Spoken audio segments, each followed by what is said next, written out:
Bonjour à toutes et à tous, bienvenue sur Karture. Dans cette vidéo, c'est un peu une impro puisque je vais uniquement parler de mon ressenti et des différences que j'ai pu voir entre les concessionnaires français et les concessionnaires au Québec, en Amérique du Nord. Bienvenue sur Karture.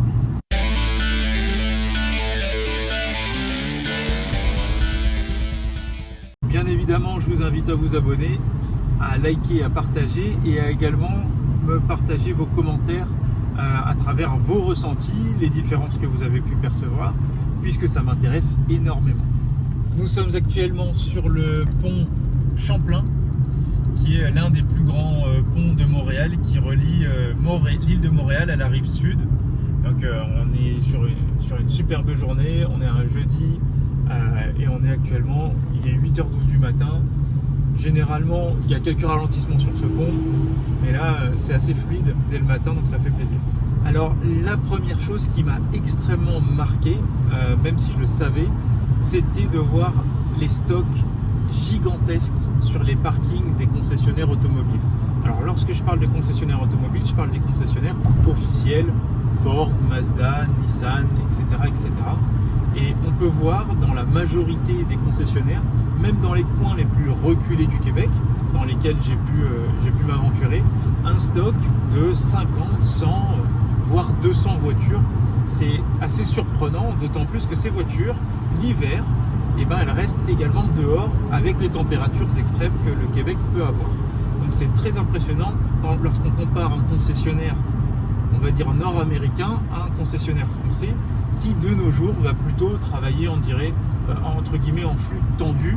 Donc vous allez commander votre véhicule, vous allez l'attendre pendant une assez longue période et une fois qu'il arrive en concession, moyennant souvent un acompte pour lancer entre guillemets la commande et puis pour que le concessionnaire puisse travailler un petit peu, et lorsqu'il arrive, après une longue période, on vous appelle et vous êtes dans votre droit de continuer sur votre commande, d'honorer votre commande, ou alors au contraire de dire non, finalement je reprends mon acompte et je vais peut-être partir sur un autre véhicule.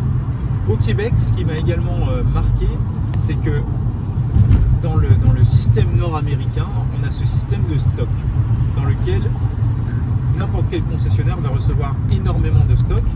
Je vais vous dire une bêtise, peut-être 50 modèles totalement identiques, et il va devoir travailler justement avec ce stock de manière un petit peu plus agressive, dans le sens où un stock coûte tous les jours très cher à un concessionnaire.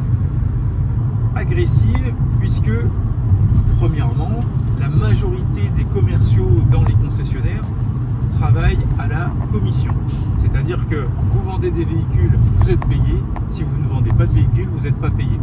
Même si en France, c'est quelque chose qui se démocratise un petit peu plus, il y a quand même pas mal de concessionnaires en France où aujourd'hui, si vous ne vendez pas de véhicules, vous avez quand même une sorte de sécurité. Sécurité, c'est un bien grand mot puisque c'est quelques centaines d'euros et vous avez parfois une sorte d'assurance SMIC, une assurance de salaire minimal en France. Au Québec, ça n'a rien à voir du tout. J'ai pu rencontrer des commerciaux qui gagnaient très très bien leur vie et d'autres qui gagnaient absolument pas leur vie. C'est assez compliqué à dire puisque ça dépend de la politique du groupe automobile dans lequel on est. On peut avoir une rémunération fixe avec par exemple 100, 200, 300 $ par véhicule, peu importe la marge, et une rémunération qui est basée sur la marge. Cette rémunération qui est basée sur la marge amène parfois, je n'irai pas jusqu'à utiliser ce terme, mais j'en vois pas d'autres, quelques dérives.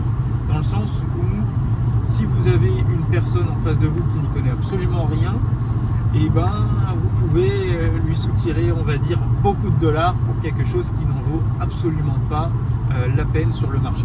Je reviens à ce fameux stock du concessionnaire.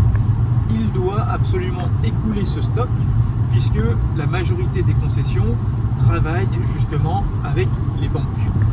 Et ces banques, qu'est-ce qu'elles font ?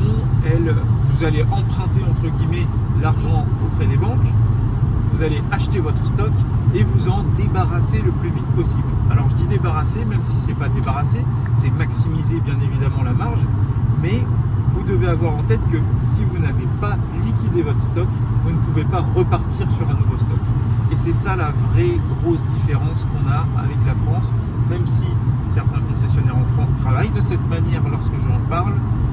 Au Québec, c'est beaucoup plus actif, beaucoup plus réactif. En Amérique du Nord, vous allez voir, comme j'ai pu le voir juste hier, une marque, on va dire premium comme Mercedes-Benz, qui doit liquider absolument ces toutes dernières voitures qui coûtent sur le marché plus de 150 000 $.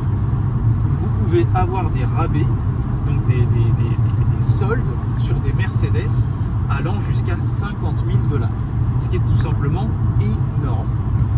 Alors pour ma part en France, j'ai pu voir également des soldes, on va dire des rabais, puisque lorsqu'un véhicule arrive en concession, il y a une partie des véhicules qui vont être commandés de la part de la clientèle et généralement les concessionnaires se réservent un petit peu de stock pour eux.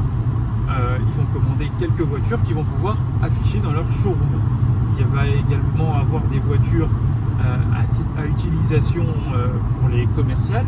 Donc une voiture est considérée comme étant neuve en France en dessous de 6 mois ou 6000 km. C'est pour cette raison que vous avez généralement des voitures de direction qui ont moins de 6000 km, qui sont un petit peu plus abordables. Grâce à ces différentes visites et échanges, j'ai pu apprendre énormément de choses sur les voitures au Québec. C'est la raison pour laquelle j'ai créé une vidéo qui va résumer les 10 étapes essentielles pour les personnes qui souhaitent acheter leur première voiture au Québec. Donc si jamais ça vous intéresse, j'ai mis le lien en dessous de la vidéo. Au Québec, puisque vous n'avez pas ces fameuses voitures de direction, la plupart justement des commerciaux ne roulent pas forcément dans les marques qu'ils vendent. Ça a été le cas notamment avec l'un des vendeurs que je connais très bien qui travaille chez Mercedes, qui roule en Nissan, et lui son intérêt c'était uniquement de rouler à taux 0%.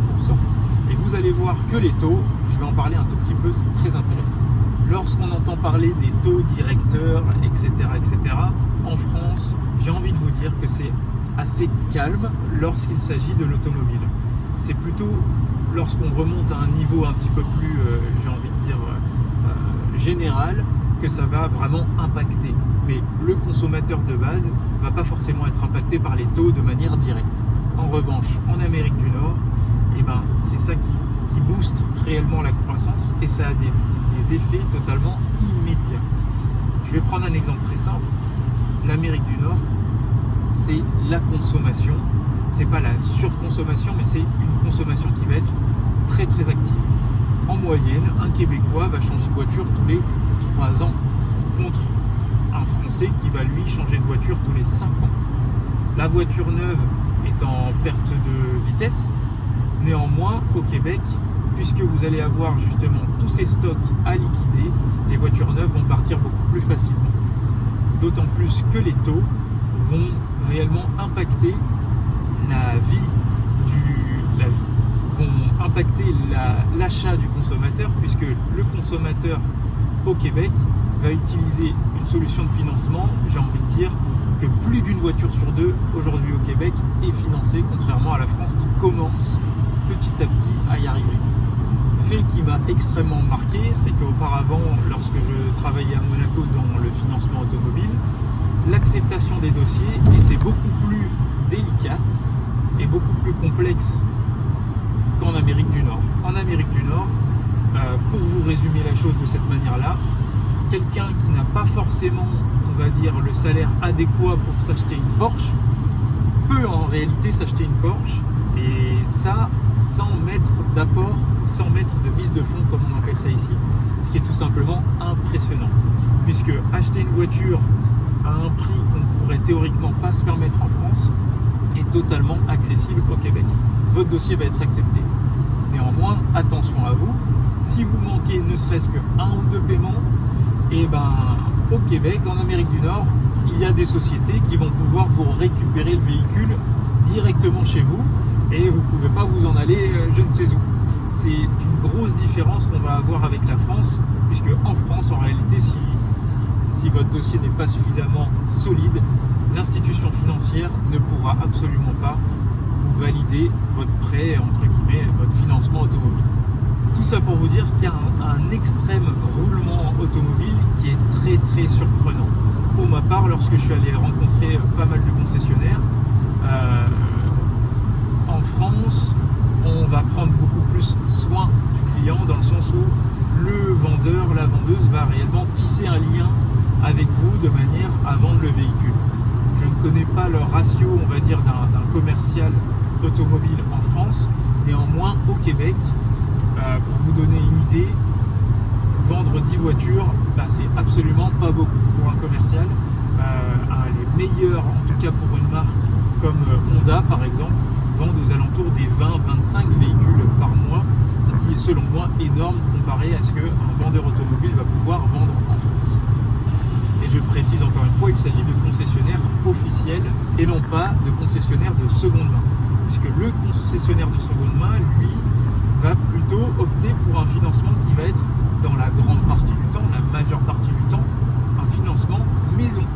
Et un financement maison, c'est une longue histoire, mais généralement, ils veulent plus se protéger puisqu'il s'agit de leur propre argent et non celui des banques. Et donc, les taux vont généralement être beaucoup plus élevés. Il m'est arrivé de rencontrer pas mal de concessionnaires d'occasion réalisant des financements maison allant jusqu'à, à ce jour, 30%. Alors 30% pour vous dire, si vous êtes vraiment le fusil sous la tempe et que vous devez absolument acheter votre véhicule pour pouvoir aller travailler, etc., allez-y. Néanmoins, lorsque vous voyez 30% de financement sur un véhicule, dans la majorité des cas, il ne faut absolument pas y aller. Bref, tout ça pour vous dire qu'il y a énormément de différences, il n'y a pas de bien ou moins bien, c'est totalement différent, c'est à nous de nous adapter. Pour ma part, étant donné que ça fait un peu plus d'1 an, je commence petit à petit à m'y adapter à des paiements qui vont être de manière beaucoup plus récurrente, comme par semaine et non mensuelle. Je vous invite à commenter cette vidéo dans les commentaires, à me donner votre avis sur le sujet, à peut-être me corriger si j'ai une perception qui va être différente, que ce soit du Québec ou de la France dans l'automobile. Pour ma part, je vous donne rendez-vous la semaine prochaine pour une nouvelle vidéo. À très bientôt. Ciao, ciao.